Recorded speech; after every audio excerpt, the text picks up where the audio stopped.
చూద్దాము. New testament అందరూ open చేసి చూడండి. లూకా సువార్త అందరూ తీయాలి రెఫరెన్స్, రైట్? లూకా సువార్త 22వ అధ్యాయము 35 నుండి 38 వరకు చదవండి. చాలా క్లియర్ కట్ గా చెప్తాను నేను.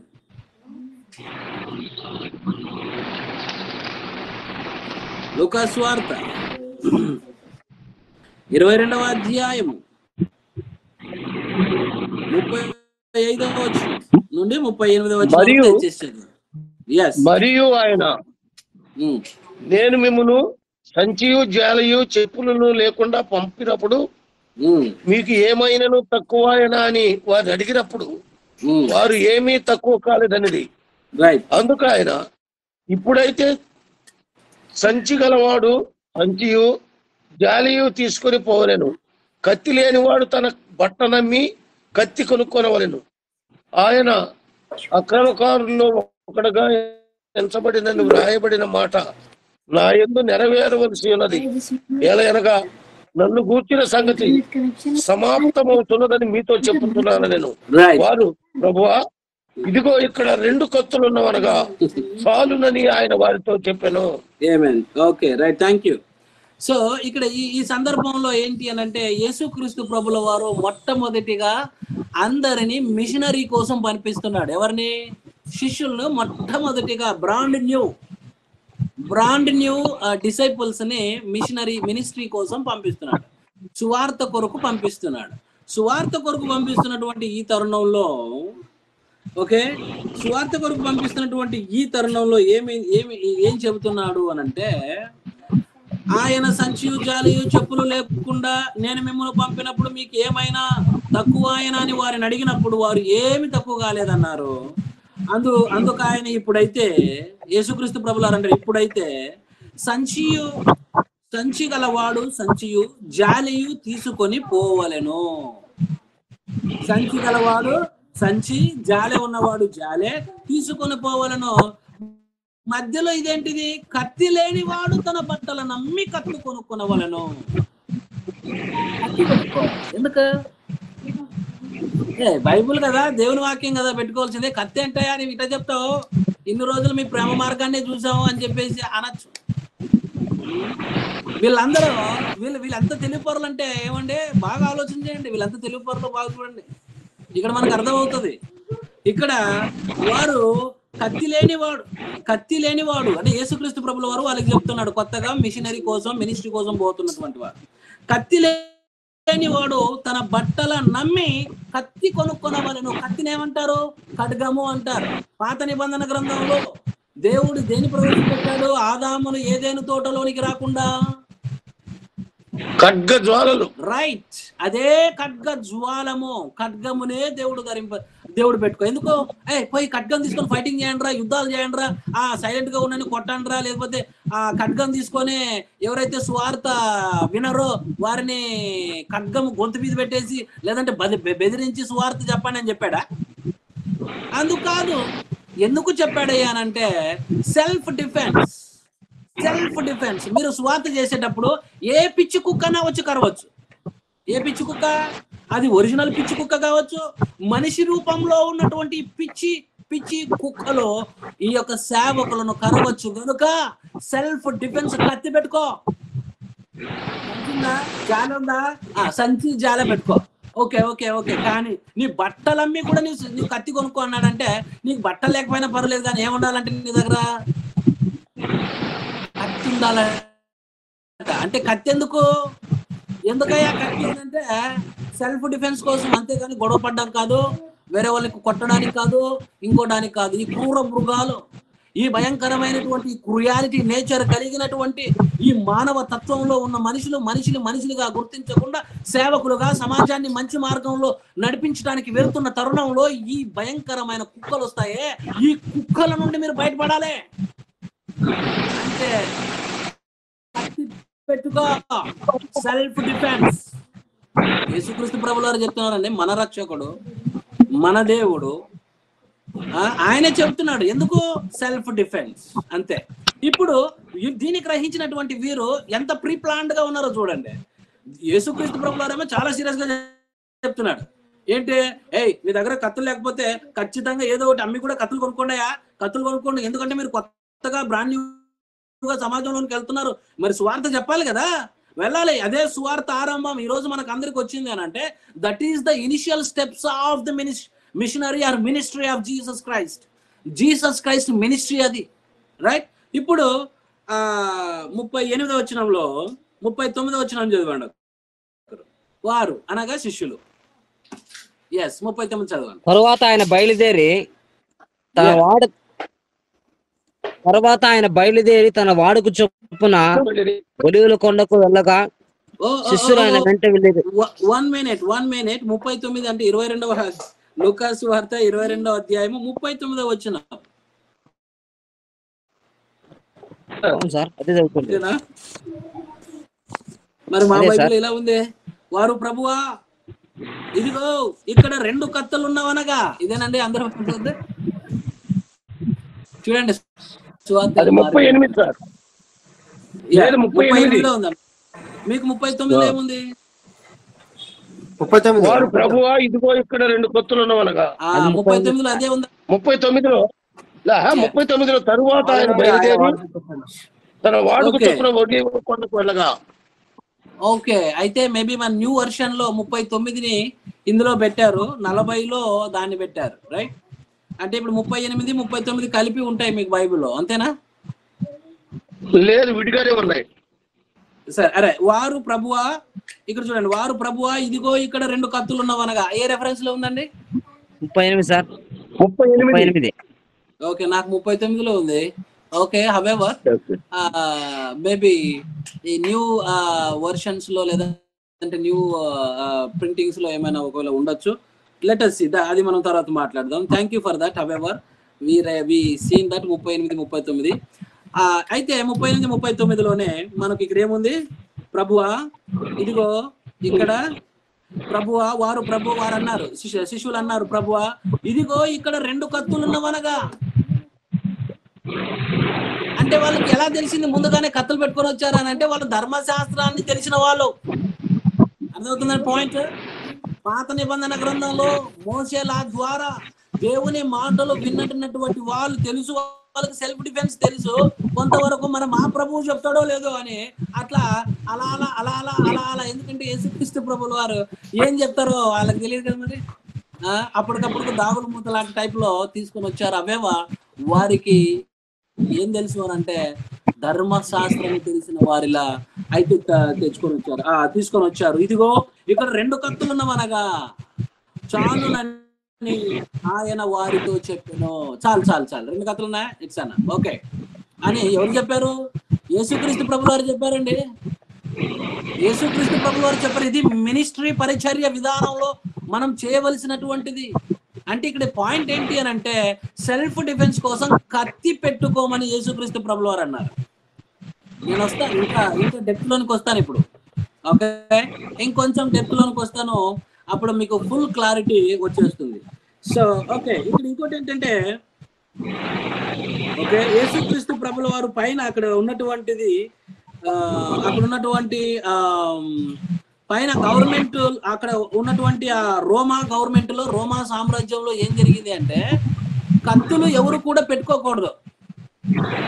బాగా వినండి, కత్తులు ఎవరు పెట్టుకోకూడదు, మీ దగ్గర ఉండకూడదు, మీరు అది ఇది అని చెప్పేసి వాళ్ళు లాగేసుకొని గవర్నమెంట్ ఆ విధంగా ప్రజలందరినీ బాగా భయపడిచ్చేసి లేకపోతే ఈ విధంగా గ్రిప్ లో పెట్టుకోవాలని అనుకుంది అక్కడ రోమా ప్రభుత్వంలో. అయితే యేసుక్రీస్తు ప్రభుల వారు ఇక్కడ మరి ఆ ప్రభుత్వానికి వ్యతిరేకంగా మాట్లాడారంటారా? మీరు కాంటెక్స్ట్ లోకి వెళ్తే అర్థమవుతుంది. కాదు, అక్కడ దేవుడు చెప్పినది ఏంటంటే ఎవరైనా సరే ప్రాథమికమైనటువంటి ఈ యొక్క ప్రాణ రక్షణ అనేటువంటిది very very very very important అని చెప్తున్నాడు. గవర్నమెంట్ అక్కడ ఉన్నటువంటి ఆ రోమా గవర్నమెంట్ ఎందుకు చెప్తున్నాడు అని అంటే ఇది చాలా అవసరం, వాళ్ళకు కూడా తెలుసు. కానీ వాళ్ళు ఏం చేశారు? వాళ్ళు మిమ్మల్ని మోసం చేస్తున్నారు, డిసీవింగ్ చేస్తున్నారు. ఆత్మరక్షణ లేకుండా మిమ్మల్ని వెంటాడి చంపేయాలని అనుకుంటున్నారు. కాబట్టి so that is not the right way. అందరికి ఇది అర్థం అవ్వాలి, రైట్? ఇప్పుడు ఇక్కడ నుండి మనకు ఒరిజినల్ సబ్జెక్ట్ స్టార్ట్ అవుతుంది. ఓకే, ఎందుకంటే యేసుక్రీస్తు ప్రభువుల వారు మరి చెప్పాడు. చెప్పిన తర్వాత చెప్పిన తర్వాత ఈ టీం మెంబర్స్ ఎవరైనా ఫాలో అయ్యారా లేదా? ఏ టీం మెంబర్స్ ప్రాక్టీస్ లో పెట్టారా లేదా అని అంటే దాని దగ్గరికి వద్దాం. ఓకే, దాని దగ్గరికి మనం డిస్టర్బ్ అవుతాం సార్. 1 minute. ఓకే, చాలా డిస్టర్బ్. ఇప్పుడు రైట్ ఇప్పుడు ఓకేనండి. Okay sir. రైట్. సో ఇప్పుడు మనం చూడవలసినటువంటిది ఏంటి అని అంటే, యేసుక్రీస్తు ప్రభుల వారు దగ్గర మనం ఉన్నాము. యేసుక్రీస్తు ప్రభుల వారి దగ్గర మనం ఉన్నటువంటి మనము వీళ్ళ టీం మెంబర్స్ అంటే ఎవరో వీళ్ళ టీం మెంబర్స్, వీళ్ళ మినిస్ట్రీ పరిచర్యలు 12 మంది కదా. మరి వీళ్ళు శిష్యులకు చెప్పాడు కదా, వీళ్ళ టీం మెంబర్స్ ప్రాక్టీస్ లో పెట్టారా లేదా అనేది మనం ఒకసారి చూసుకుందాం. ఎస్, మత్తయి సువార్త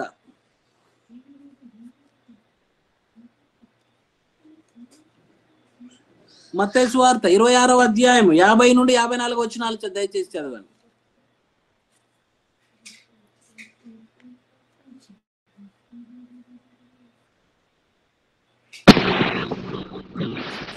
యేసు చిలికాడ నువ్వు చేయవచ్చినది చేయమని అతనితో చెప్పగా వాడు దగ్గరకు వచ్చి యేసును బలవంతంగా పట్టుకొనిరి.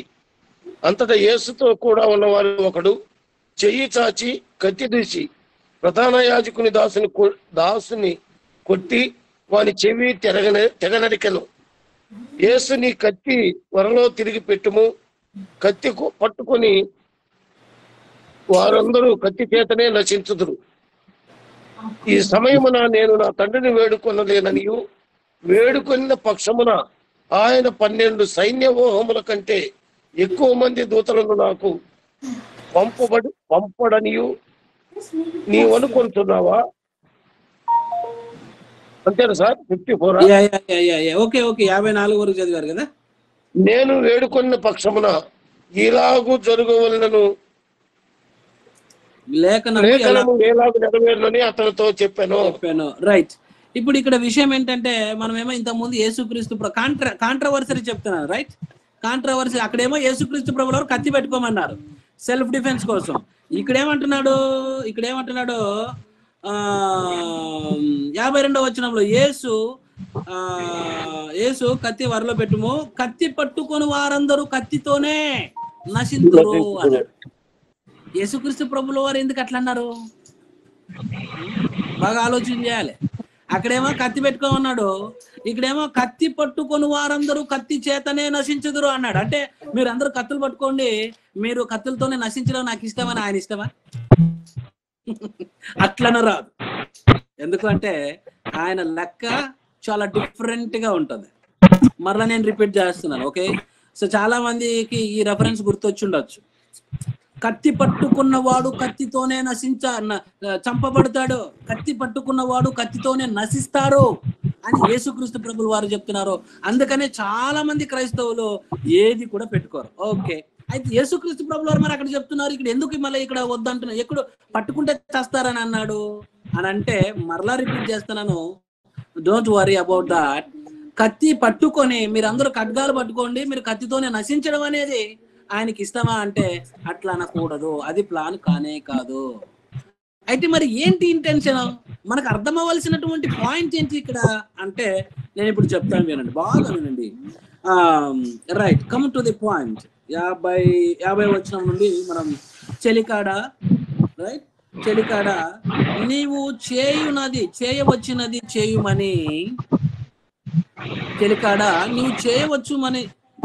నీవు చేయవచ్చునది చేయుమని అతనితో చెప్పగా వారు దగ్గరకు వచ్చి ఆయన మీద పడి ఆయనను పట్టుకొనిది. దగ్గరకు వచ్చి ఆయన మీద పడి అంటే ఒక క్రౌడ్ ఆఫ్ పీపుల్ కేమ్ అంటే యేసుక్రీస్తు మీద పడ్డారు. అమ్మమ్మ పడ్డారు అనగానే ఒక వీరుడు కత్తి తీసిన కొసక్కమని చెవి నరికాడు. అంతే. ఎవరైనా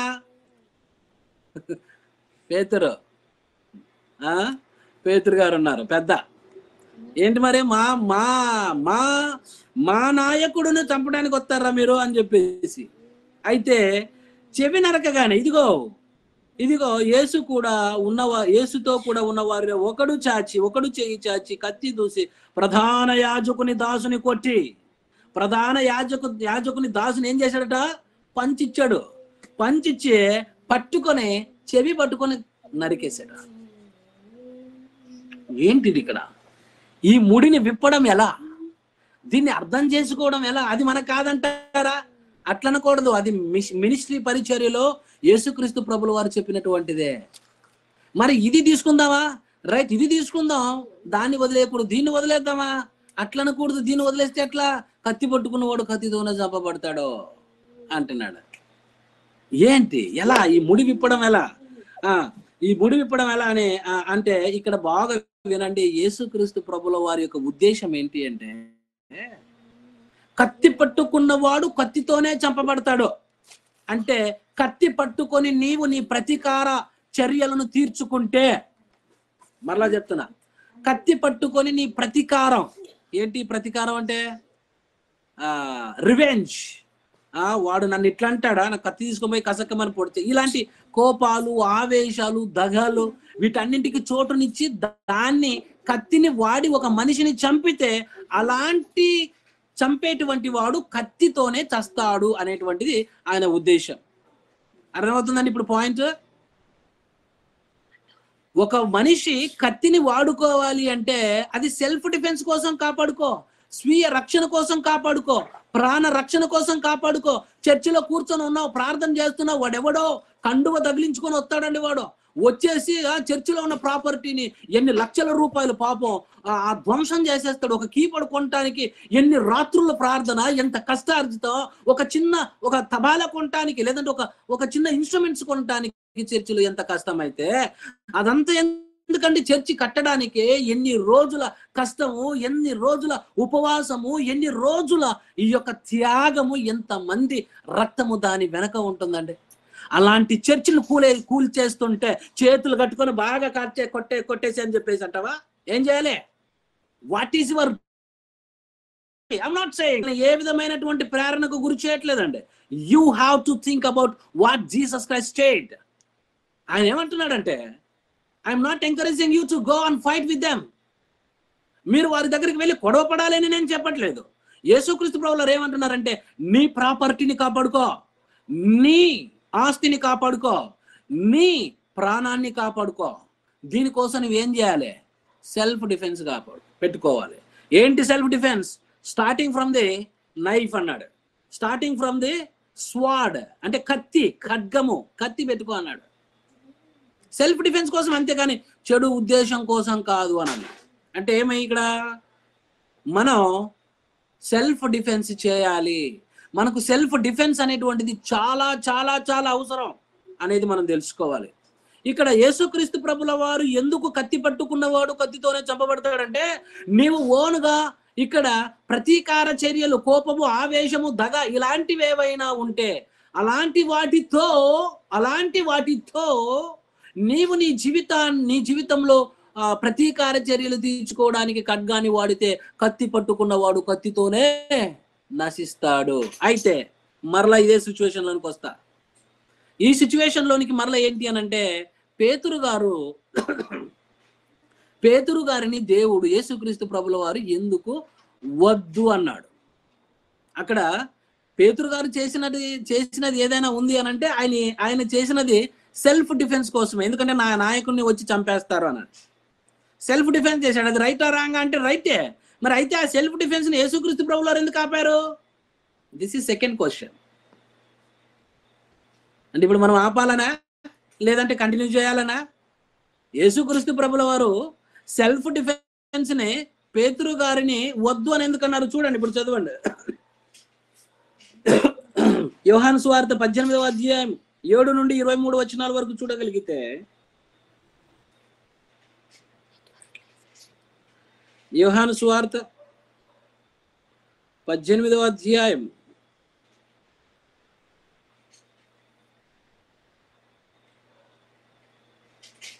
7వ వచనం నుండి మనం చూడగలిగితే, ఈ యొక్క అధ్యాయంలో కూడా అదే ఉంటుంది. ఓకే, ఇక మనం చదువుకుంటూ వెళ్తే చాలా స్టోరీ అవుతుంది, బట్ టైం అవుతుంది. మీరు అందరూ బాగా చూడండి, అక్కడ కూడా ఇదే సందర్భమే అక్కడ కూడా రాయబడి ఉంది.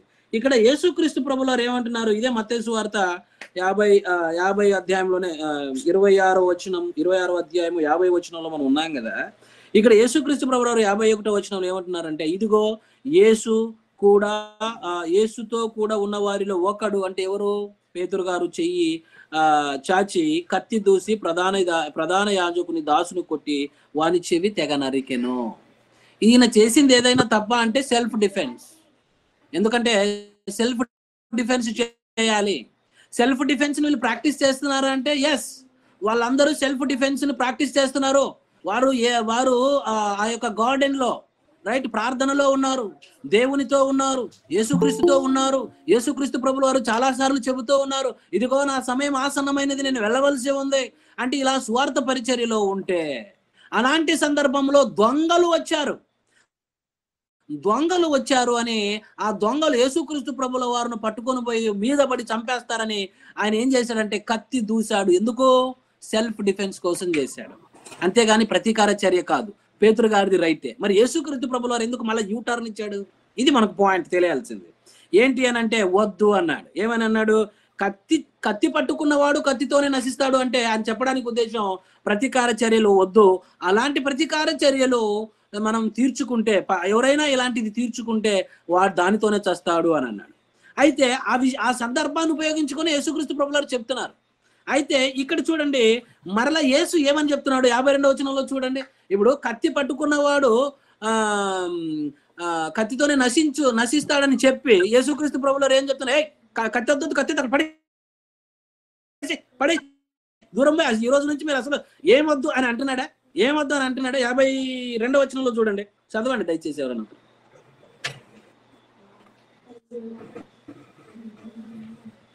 యేసు, నీ కత్తి వరలు తిరిగి పెట్టుము, కత్తి పట్టుకోనము వారందరూ కత్తి చేతనే నశించుదురు. రైట్, కత్తి పట్టుకున్న వారందరూ కత్తితోనే నశించుదురు అనేది ఆలోచన యేసుక్రీస్తు ప్రభుల వారిది. ఏంటి అని అంటే అది రైట్. యేసు నీ కత్తి ఎక్కడ పెట్టుకోమన్నాడు? వరలో. వర అంటే ఏంటి? వరండలో పరేయడమా? తీసి పడే, అసలు దాన్ని ముట్టుకోవద్దని అనడమా? ఏంటి వర అంటే? మరలా ప్యాకెట్లో పెట్టేసుకో, మళ్ళా నీ యొక్క ఖడ్గాన్ని పెట్టేటువంటి సంచి ఉంటది కదా, అదే కదా వర. ఆ వరలో ఎందుకు పెట్టుకోమన్నాడండి? ఎందుకు పెట్టుకోమన్నాడు? దాంతో పని లేకపోతే తీసి పరే అని చెప్పాలి. వరలో పెట్టుకోమంటే ఎందుకు పెట్టుకోమని చెప్పాడు? సెల్ఫ్ డిఫెన్స్ ఇంకా అవసరం ఉంది అని, సెల్ఫ్ కోసం. అయితే అక్కడ ఎందుకు వద్దన్నాడు అంటే యేసుక్రీస్తు ప్రభుల వారు చనిపోవలసి ఉంది. ఆయన చనిపోకపోతే నీ పాపం నా పాపం పోదు. ఆయన వాంటెడ్లుగా దొంగలకి దొరికాడు. దొంగ ముట్టు పెట్టగనగా yes come on kiss me, I am ready to die. అందుకే కదండి యేసుక్రీస్తు ప్రభుల వారు వచ్చారు. రైట్, యేసుక్రీస్తు ప్రభుల వారి యొక్క ఆ యొక్క ఉద్దేశం ఏంటి అని అంటే, నేను ఈ యొక్క పాపుల కోసం చనిపోవాలి గనుక, నా రక్తము చిందించాలి గనుక, ఈ పాపాన్ని తీసివేయాలి గనుక నేను చావవలసి ఉంది అని తిరిగి నీ వరలో పెట్టుకోయా అన్నాడు. సరే, ఈ రోజు కూడా మనం ఏది ఉపయోగించుకోకపోతే మనం చస్తామని అంటే మన రక్తం వల్ల ఎవరు పాపాలను పోతాయా? మన రక్తంలో ఉండేది పాపాలే ఉంటాయి. మన పాపంలో నుండి క్షమించబడి క్రీస్తు పరిశుద్ధతలోనికి వచ్చాం. రైట్, మన రక్తంలో ఎవరి పాపాలైనా యేసుక్రీస్తులాగా పాప క్షమాపణని ఇవ్వగలవా? In the name of Jesus Christ అని ప్రార్థన చేస్తే రక్షణ కలుగుతుంది. కానీ ఒక మనిషి, పలానా మనిషి అని చెప్పి ఆయన నామములో అని నీవు అడగలిగితే నీకు రక్షణ వస్తుందా? Why? Because we are sinners. We were sinners. ఒకప్పుడు పాపులుగా ఉన్నాం, ఇప్పుడు పరిశుద్ధులుగా జీవించుటకు ప్రయాసపడుతూ దేవుని కోసం బ్రతుకుతున్నటువంటి వారు. అర్థమవుతుందండి ఎందుకు యేసుక్రీస్తు ప్రభుల వారు తిరిగి వరలో పెట్టుకోమన్నాడు అంటే? అయ్యో, ఇదిగో పేతురు గారు, నీకు ఈ సందర్భమే మంచి సందర్భం చెప్తున్నా, నేను చావవలసిన, అప్పటికే చెప్పాడు కదండి యేసుక్రీస్తు ప్రభుల వారు చెప్పారు కదా ఏమని, ముందుగానే నేను సబ్మిట్ చేయబడవలసి ఉంది, నేను చనిపోవలసి ఉంది కనుక పలానా వాళ్ళు వస్తారు, ఇలా వచ్చి నన్ను పట్టుకుంటారు, చంపుతారని చెప్పారు. కానీ మరి పేతురు గారు దురుసు ప్రవర్తన కదా. అట్లని చెప్పి వాళ్ళకి ఏ సందర్భంలో వస్తారనేది వాళ్ళకి తెలియదు కదా.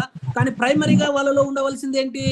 Self defence. అంటే యేసుక్రీస్తు ప్రభుల వారు టీమ్ మెంబర్స్ అందరూ వాళ్ళందరూ వాళ్ళ మినిస్ట్రీ పరిచర్యలో సెల్ఫ్ డిఫెన్స్ తో వాళ్ళు వెళుతున్నారు. అర్థమవుతుంది పాయింట్? వాళ్ళందరూ సెల్ఫ్ డిఫెన్స్ లోనే ఉన్నారు. సెల్ఫ్ డిఫెన్స్ లో ఉండి సువార్త పరిచర్య చేస్తున్నారు. సెల్ఫ్ డిఫెన్స్ లోనే ఉండి చాలా ప్రాంతాలకు వెళ్తున్నారు. సెల్ఫ్ డిఫెన్స్ లోనే ఉండి అంటే వారు ఆ కాలంలో కత్తి పెట్టుకొని ఉన్నారు. ఈ రోజు మనం కత్తిలు పెట్టుకోండి అట్లా తిరగండి అని నేనైతే చెప్పట్లేదు, కానీ సెల్ఫ్ డిఫెన్స్ మనం చేసుకోవాలి అని అంటున్నాను. అర్థమవుతుందని పాయింట్? మన ప్రాణం మీదకి వచ్చినప్పుడు సెల్ఫ్ డిఫెన్స్ అనేటువంటిది చాలా ప్రాముఖ్యత. సో తర్వాత చూద్దాం. తర్వాత మనం చూడగలిగితే అదే యోహాను సువార్త 18వ అధ్యాయము రైట్ 18వ అధ్యాయము. మళ్ళీ ఇదొకటి గుర్తొస్తుంది. ఏంటి సార్, ఆ యేసుక్రీస్తు ప్రభుల వారు ఒక చెంప మీద కొడితే ఇంకో చెంప దీపం అన్నాడు కదా అని చెప్పేసి, అంతే కదండి? ఇదే మనకు గుర్తొస్తుంది. చూడండి, ఒక చెంప మీద కొడితే ఒక చెంప మీద కొడితే చచ్చిపోతారండి ఎవరైనా? ఎవరైనా ఒక చెంప మీద కొడితే చనిపోతారా? ఏమండి? ఎవరు కూడా చనిపోరు, రైట్? ఒక చెంప మీద కొడితే ఎవరు కూడా చనిపోరు. ఒక చెంప మీద కొడితే ఇంకో చెంప తిప్పడం అనేటువంటిది ఏంటి అని అంటే నీలో ఉన్నటువంటి ఆ యొక్క ప్రేమను కనపరిచే విధానం. ప్రాణాలే పోయాయి అనుకుంటే, ప్రాణాలే పోతాయి అనుకుంటే సెల్ఫ్ డిఫెన్స్ కావాలి. నీవు ఒక చెంప మీద కొట్టువాడు ఇంకో చెంప మీద తిప్పు అని అంటే ప్రతి ఒక్కరు ఇదే ఫాలో అవుతున్నారు. ఒక చెంప మీద కొడితే ఇంకో చెంప మీద పెట్టండి అని అంటే ఇప్పుడు నీవు ఉండే ఒక ప్రాణాన్ని తీసేసి ఇంకో ప్రాణం తీయమనే ఏంటది? ప్రాణం మీదకి వచ్చినప్పుడు సెల్ఫ్ డిఫెన్స్ కావాలి. ఓకే, సో మనము ఇలాంటి చిన్న చిన్న ఇన్సిడెంట్లు కూడా మనం వారిని ఏ విధమైన ప్రతీకారం చేసుకోకూడదు. నాకు మీ మీద ఏ విధమైన ప్రతీకారం లేదని చెప్పడానికి ఒక చెంప మీద కొడితే ఇంకో చెంప తిప్పడం. అయితే యేసుక్రీస్తు ప్రభుల వారు ఒక చెంప మీద కొడితే ఇంకో చెంప మీద అన్నాడు కదా. మరి యోహాను సువార్త 18వ అధ్యాయంలో నేను ఇప్పుడు ఇస్తాను చూడండి, 22, 23 వచనాలు చదవండి. యేసుక్రీస్తు ఏం చేశాడు? యేసుక్రీస్తు ఫాలో అయ్యాడో లేదో చూద్దాం. యేసుక్రీస్తు ప్రభుల వారు చెప్పారు కదా ఒక చెంప మీద కొడితే ఇంకో చెంప తిప్పమని. మరి చెప్పినటువంటి యేసుక్రీస్తు ప్రభుల వారు దానిని ఫాలో అయ్యాడా లేదో చూద్దాం.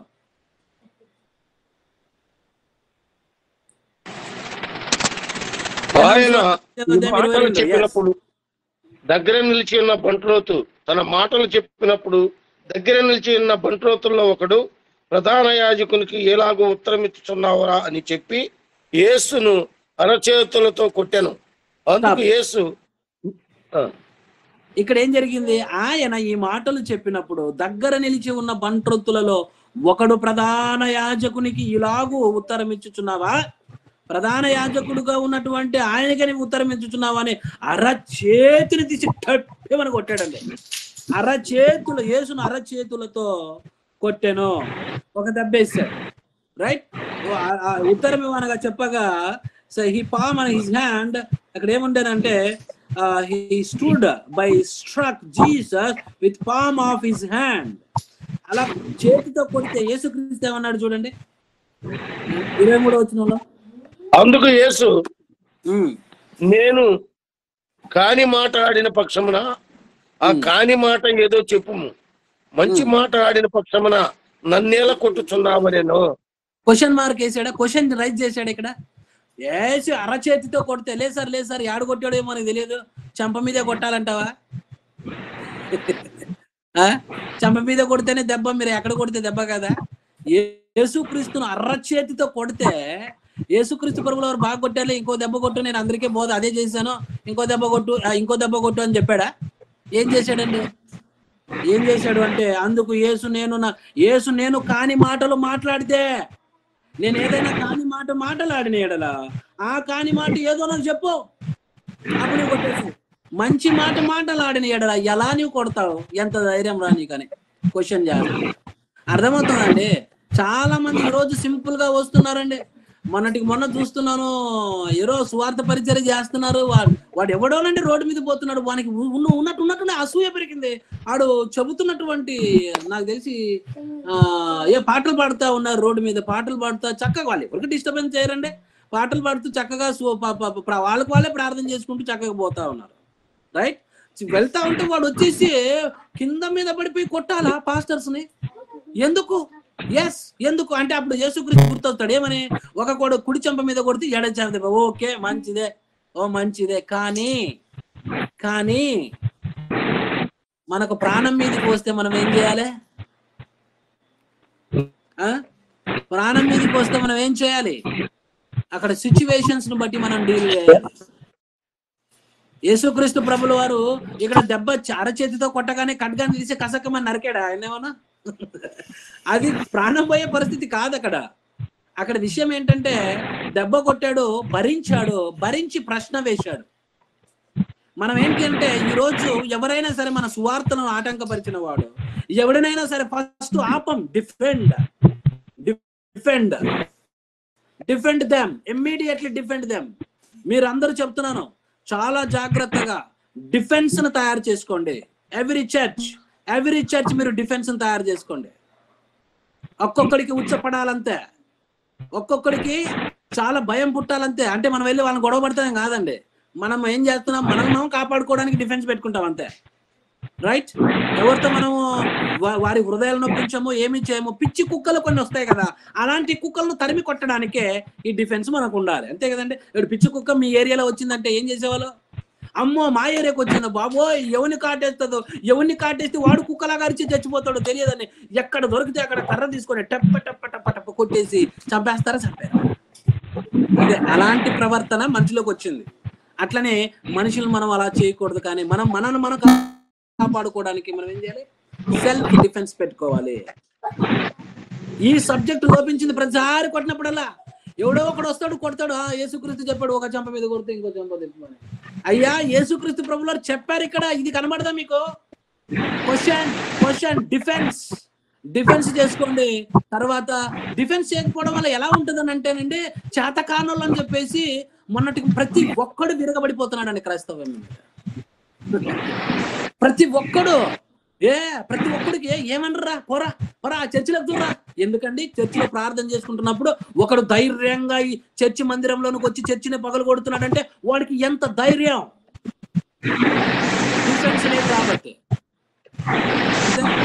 డిఫెన్స్ లేదు కాబట్టి. ఓకే, ఇంకా చాలా విషయాలు ఉన్నాయండి. పౌలు గారు ప్రాక్టీస్ చేశారా లేదా, ఆ తర్వాత ఇవన్నీ కూడా నేను చెప్తాను, అది కూడా చెప్తాను మీకు. ఇంకో విషయం చెప్పేసి నేను ముందుకెళ్తాను. ఓకే, ఇది యేసుక్రీస్తు ప్రభుల వారి జీవితంలో ప్రాముఖ్యంగా తెలియవలసినటువంటిది.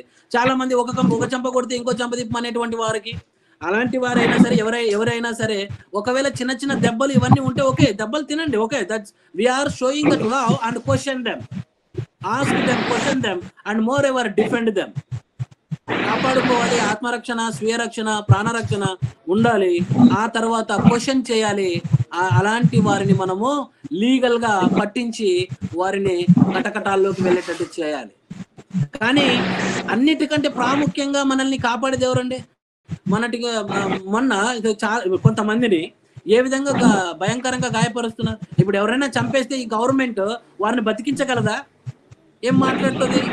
ఎవడైనా బ్రతికించగలడా ప్రపంచంలో? ఎవరైనా చంపేస్తే వాడు ఎవడైనా సరే ఆ మనిషిని బ్రతికించగలిగే దమ్మున్నవాడు ఎవడైనా ఉన్నాడా? అలాంటి వాడు మన ప్రాణం మీద అధికారి కలిగిన వాడై ఉండాలి. ఎవడున్నాడు చెప్పండి ప్రపంచంలో? This is the open challenge to all world wide. ఇండియాలోనే కాదండి, చాలా ప్రాంతాల్లో ఇలాంటి భయంకరమైనటువంటి వారు బయలుదేరుతా ఉన్నారు. బట్ కానీ క్రైస్తవులు ప్రేమ కలిగిన వారు, అంటే ప్రేమ కలిగిన వారు, ప్రేమ కలిగిన వారే ప్రాణం మీదకి వచ్చినప్పుడు దేవుడు చేయమన్నది చేసేవారుగా ఉండాలి. ఓకే.